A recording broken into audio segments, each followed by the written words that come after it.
və ya deyək ki, şirkətiniz üçün xaricdən belə milyonlarla ölçülən o böyük sənaye avadanlıqlarını gətirəndə heç düşünmüsünüz ki, o yük coğrafi olaraq necə hərəkət edir? Yox, Yəni, hüquqi olaraq hansı risk zonalarından keçir?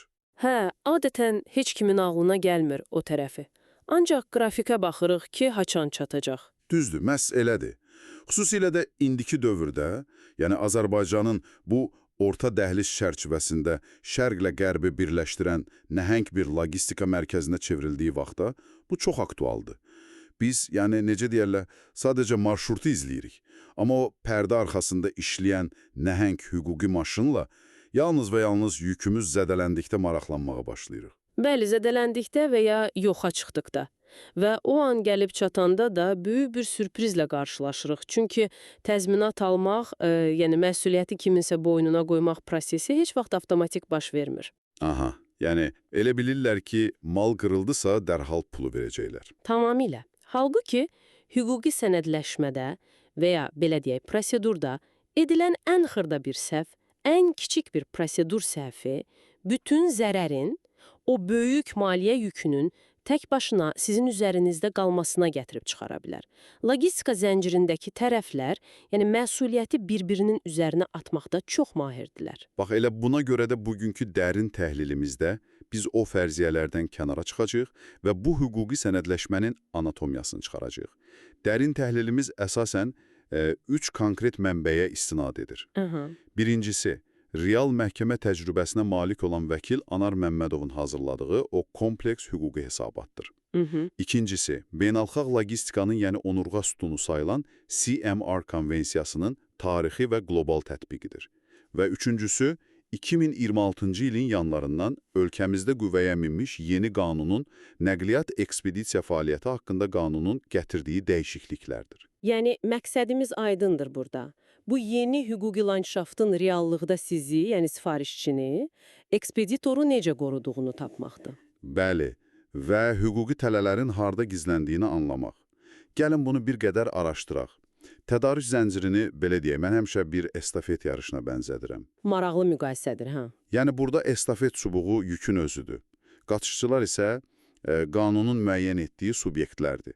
Yəni, yükü fiziki apağan daşıyıcı, prosesi təşkil edən ekspeditor və təbii ki, müştəri. Yaxşı, bəs bütün bunlar nə deməkdir? Niyə bizim məhz 2026-cı ildə sırf bu üçlüyü tənzimləyən təzə bir qanuna ehtiyacımız var idi? Baxın, burada füsunkar olan məqam odur ki, köhnə qaydalarla, yəni o boz zonalar çox idi.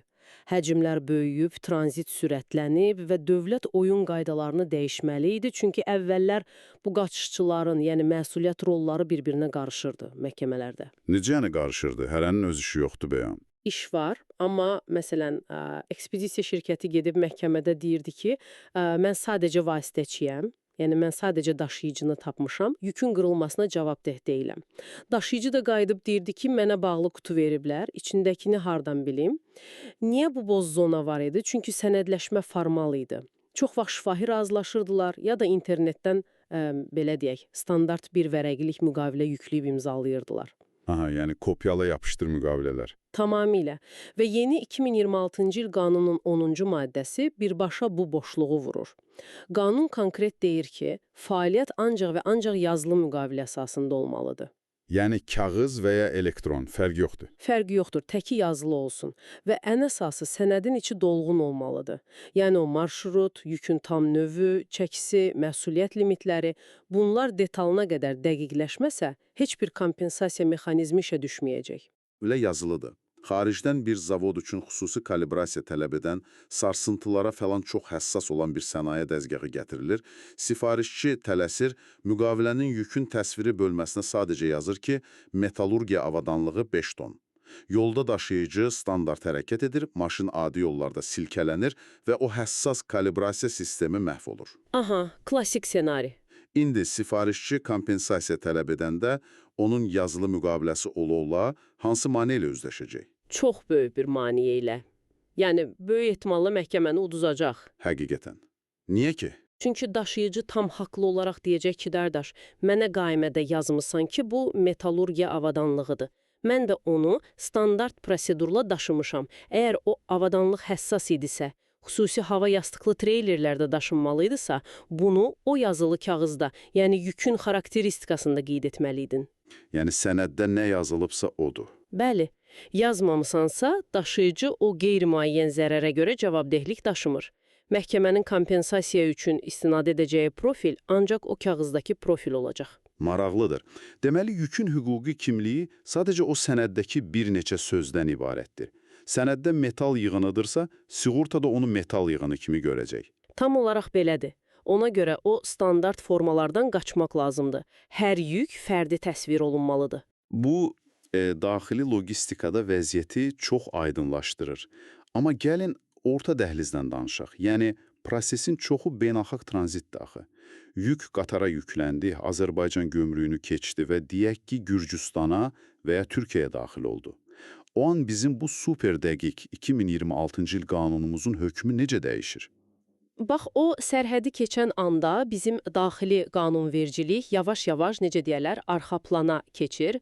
Bunun da əsası Konstitusiyanın 151-ci maddəsidir. Aha, beynəlxalq müqavilələrin üstünlüyü. Bəli, beynəlxalq müqavilələr yerli qanundan üstündür, sərhədi keçdisə, sükanı konvensiyalar ələ alır və burada quru yolları üçün əsas anayansa, o 1956-cı il Cenevra konvensiyası, yəni o məşhur Seymer qaydalarıdır. Bizdə daxil 58 ölkə qoşulub da buna səhv etmirəmsə. Düzdür. Bu konvensiya fərqli dillərin, fərqli qanunların yaratdığı xaosu bitirmək üçün, yəni universal bir məsuliyyət dili yaradır. İndi bir dəqiqə, bax o universal dillə bağlı mən Wikipedia mənbələrini araşdıranda çox qəribə bir elementə rast gəldim. Düzü, məndə xeyli sual yaratdı bu. Nə idi o? Konvensiyanın 23-cü maddəsində yazılıb ki, yük itərsə və ya məhv olarsa, veriləcək kompensasiyanın maksimum limiti yükün hər kiloqramı üçün təxminən 25 qızıl frankdır. Aha, bəli. Bir dəqiqədə, yəni biz 2026-cı ildəyik, süni intellekt var, rəqəmsal pullar var. Niyə logistika hüququ kompensasiyanı pirat filmlərindəki kimi qızıl frankla ölçür? Bu nədir yəni? Dəyişdirməyi unudublar bu hüquqa arxaizmi, yoxsa altında bir məntiq var? Kənardan baxanda doğrudan da çox köhnəlmiş komik görünür əslində. Amma bunun altında çox dərin riyazi bir məntiq yatır. Baxın, konvensiya 1956-cı ildə o Bretton Woods sisteminin qlobal iqtisadiyyatı idarə etdiyi vaxtda qəbul edilib. Müharibədən sonraki dövr yəni. Bəli. O dövrdə milli valutalar bir-birinə qarşı çox qeyri-sabit idi. Əgər onlar məsuliyyət limitini o vaxtki fransız frankı və ya markla təyin etsəydilər, bugün yəni inflyasiya o limiti heçə endirmişdi. Aha, yəni qızıl frank əslində inflyasiyaya qarşı bir növ belə deyək, hüquqi sığorta rolu oynayırdı. Valuta çökər, amma qızıl qalır. Məhz belə. Qızıl o dəyəri sabit saxlamaq üçün bir lövbər idi. Təbii ki, yəni bugün məhkəmədə sizə kimsə fiziki qızıl sikələr verməyəcək. Hə, əlbəttə. Bu mexanizm müasir maliyyə sisteminə adaptasiya olunub. O qızıl frank bugün Beynəlxalq Valyuta Fondunun SDR, yəni xüsusi borc alma hüquqları deyilən o süni valyuta səbəti ilə əvəzlənir. Məhkəmə zamanı bu SDR sizin milli valyutaya, deyək ki, manata konvertasiya edilir. Aha, yəni SDR 5 əsas valyutanı birləşdirir və bu məsuliyyət limitinin hər yerdə eyni ağırlıqda olmasını təmin edir. Tamamilə. Çox qlobal və ədalətli bir hesablamadır. Beynəlxalq tranzitdə digər təməl element isə CMR qayməsinin özüdür. O sadəcə siyahı deyil, o daşıma müqaviləsinin, yəni şah damarıdır. Qayməyə imza atmaq, yəni belə böyük məsuliyyətdir. Çox böyük. Daşıyıcı yükü alıb o qayməyə, fərq etməz kağız ya elektron imzanı atdığı saniyədən etibarən yükün aqibətinə cavabdehdir. Yük batdı, oğurlandı, birinci cavabdeh odur. Konvensiya ona çox dar bir pəncərə verir ki, yaxasını qurtarsın. O istisnalar hansılardır bəs? Yəni daşıyıcılar həmişə bir bəhanə axtarır axı qaçmaq üçün. Əsas 3 fundamental istisna var. Birincisi, əgər zədə birbaşa sifarişçinin öz günahından olubsa, məsələn, səhv qablaşdırıb. İkincisi, yükün öz daxili qüsuru var. Təsəvvür edin, temperatur rejimi əladır, amma kənd təsərrüfatı məhsulu özü xəstəliklidir və yolda çürüyür. Üçüncüsü isə təbii ki, force major hallarıdır, zəlzələ, daşqın filan. Bunlardan kənar heç nə işləmir. Yarası olan praktiki müstəviyə keçək. Aha, ən maraqlı isə. Bayaq dedik, yazılı müqavilə şərtdir. Amma reallıqda müqavilələrdə yazırlar ki, gecikməyə görə daşıyıcı məsuliyyət daşıyır və ya yaranan zərər kompensasiya ediləcək. Niyə bu cür ümumi ifadələr məhkəmədə təhlükəli minalara çevrilir? Yəni, qanun onsuz da zərərin ödənməsini tələb edir də, elə deyil? Tələb edir, bəli. Amma hüquq riyaziyyatla işləyir, pafoslu cümlələrlə yox. Anar bəyin hesabatı da məhz bu gizli minaları vurğulayır. Məsuliyyət daşıyır ifadəsi zərərin necə, hansı miqyasda ödəniləcəyini demir axı. Yəni, konkret rəqəm yoxdur ortada. Çox sadə və konkret. Rəqəmlər yozumu açıq deyil. Amma mübahisə yarananda da proses dərhal məhkəmə ilə başlamır axı. Yeni qanun burada xüsusi bir filtr mexanizmi, o pretenziya qaydasını tətbiq edir. Aha, bəli, yazılı pretenziya şərtdir. Tərəflər gərək əvvəlcə rəsmi şikayət məktubu, yəni pretenziya göndərsin və qarşı tərəfin cavab vermək üçün tam 1 ay vaxtı var. Mənə elə gəlir ki, yəni məhkəmənin yükünü azaltmaq üçündür bu. Amma sürətin hər şey olduğu bir logistika biznesi üçün bu 1 aylıq gözləmə çox uzun deyil. Sürət baxımından ləngidici görünür, amma prosesin məntiqi başqadır. Məqsəd tərəfləri illərlə davam edəcək o ağır məhkəmə xərclərindən qorumaqdır. Əgər sübutunuz aydındırsa, o 1 ayda öz aranızda kompromisə gələ bilərsiniz. Aha, məntiqlidir. Digər tərəfdən qanunvericilik ümumi iddia müddətini xeyli qısa tutub. Yəni, məhkəməyə getmək üçün cəmi 1 il vaxtınız var.